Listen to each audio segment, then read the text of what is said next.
I know that you want to be 1000% natural and want to speak like natives, and maybe you are from those who is ready to pay for high-level languages. Well, before paying, better know the fact that you cannot sound like native Koreans ever. I repeat it again, you cannot sound like natives. You shocked her? Curious to know why? Watch this video till the end to get answers to all your questions.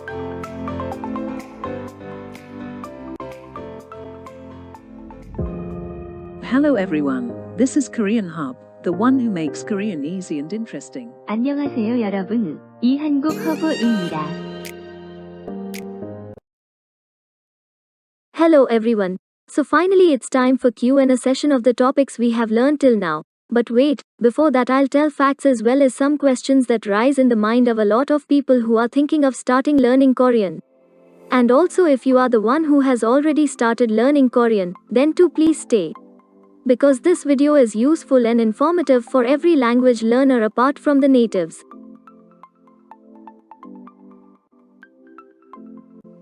The first question that is more likely to arise in the mind of beginners is, will I be able to make myself sound like natives? Or will I be 100% fluent in Korean language if I will be regular with my studies of learning Korean? So the answer to this is no. I'm not denying to the fact that you cannot be 100 or 1000% fluent in speaking Korean. You can, but you cannot 100% sound like native Koreans. The reason behind that is the adaptations of us and them. Like, we have our own style of speaking our mother tongue, and they have their own ways and styles too. Their culture is different from those of ours, and also Korean grammar, one of the most challenging part of learning Korean that makes it reserve its name in the top difficult languages. But don't worry, don't lose hope because if there are cons, so there are some pros too in this language. To know them, stay with me till the last, and yeah, the solution for this cons is to accept the fact that you are not a Korean native.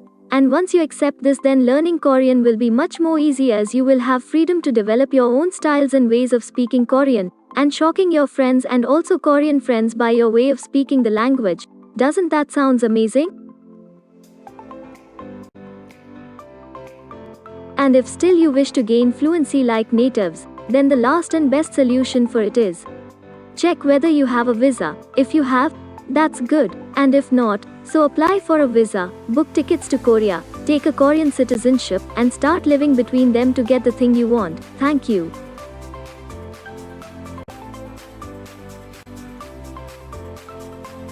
The next question that a lot of Korean learners and even when I was thinking of learning Korean had in my mind was, is Korean easy? If yes, then why does it comes in the list of difficult languages?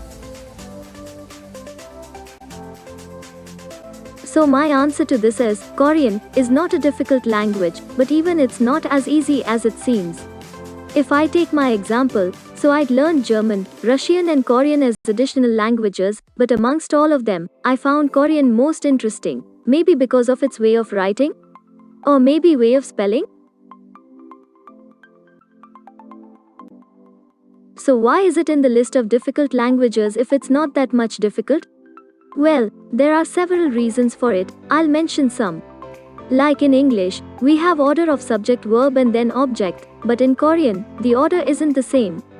The order of writing sentences in Korean is subject, object, and then verb. For example, in English we say, I love you, but in Korean it's 나는 너를 사랑해.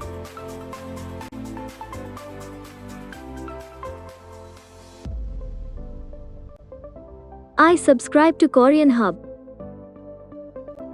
나는 한국 허브 구독해.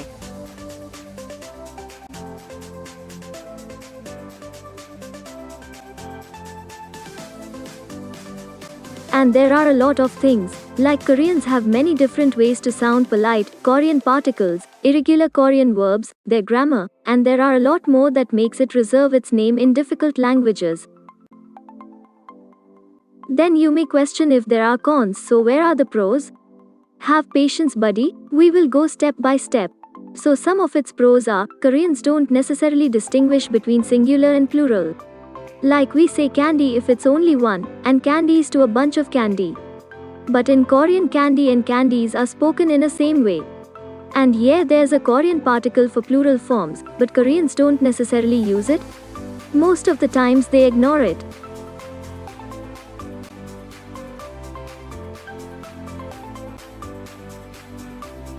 The another pros is, when we make question sentences in English, we change the order of writing sentences, but in Korean, the order remains the same, and what makes the plain statement convert into question sentences? Just the additional question mark that is placed at the end of the sentence if we want to question.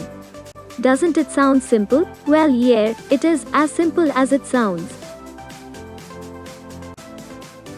So, here's the end of all the common questions for those who are thinking to learn Korean, and now we are moving on to questions commonly asked by a lot of beginners to me a lot of times since when I started teaching Korean. The first question that one of the beginner asked me was, while learning basics in consonants, how many sounds does Liel consonant produce? And which one of them shall we use while pronouncing? Well, Liel consonant has basically two sounds, which is L, which can be guessed by the name of consonant itself, but the another sound is Ra.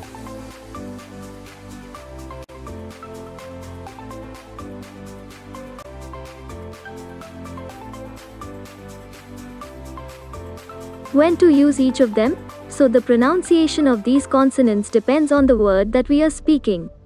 Let's say for an example, I'm pretty sure that the word mentioned above have been heard by a lot of Korean lovers, especially who watch K-dramas or listen to K-pop songs. Well, the word above is saranghae. It's not salanghae. As I said before, pronunciation depends upon the words we are spelling. Let's take another example. I'm sure you guys know this word too. Well, I don't think I need to translate this, but I'll do it for you. It means dalgona coffee, as the first word dalgona says itself dalgona, and the second word is kappi, means coffee. I don't need to mention what it is, as it was one of the trending topic of 2020. The pronunciation sounds confusing? Don't worry, you will be clear to every concept as soon as we start learning making sentences. To get all concepts clear, don't forget to subscribe and press the bell icon to get notified for every new topic. The other question is, where does ing consonant produce sound? Ing consonant has its own sound but also has no sound. Getting my point? Let's make it clear. If you have watched my ing consonant video in my Korean basic playlist, then I'm pretty sure you are aware of ing consonant, its uses, and its pronunciation. And if not, so I've provided links in the description box. Check it out when you are done with this video. So I'll explain you little bit about ing consonant here too. Ing consonant has its own sound when it acts as bachim, that is the final consonant. But it has no sound when it is placed between the characters and is not in the place of bachim. For example, Yongwa means movie. Here you can see that ing consonant placed at very first place doesn't produce any sound. But when acting as bachim, produces sound. The next question is, isn't there any other way to memorize the pronunciation of consonants after their assimilation? But wait, why do you even need to memorize them? I mean, keep moving on further and the basics will automatically get inside your mind, and that too without much efforts.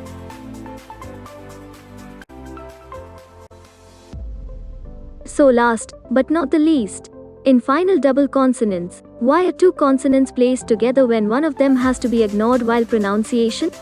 See, first of all, the consonants aren't ignored every time. If you have seen my double consonants video, then I hope you know that both the consonants are used. One of them is more likely to get ignored when they have consonants placed, rather than ing consonant, at the very next character placed next to double final consonants. And if it has ing consonant placed next to the double final consonants, then both are used while pronouncing. Let's understand by an example. The Korean word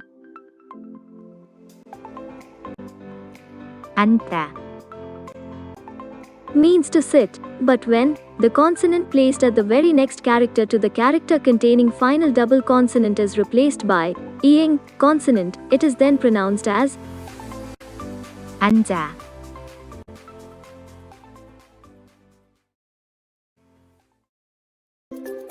So it's all for today. Just want to say before leaving that don't get demotivated by listening cons of this language. Stay till the end with Korean Hub and watch yourself doing better and better in Korean language. Don't forget to subscribe and press the bell icon because next week we will start from new topics in case you have missed any in basic or want to start learning. Then what are you waiting for? Go fast and click on the link for Korean basic playlist that has been provided in description box. Go and check it out. All the best.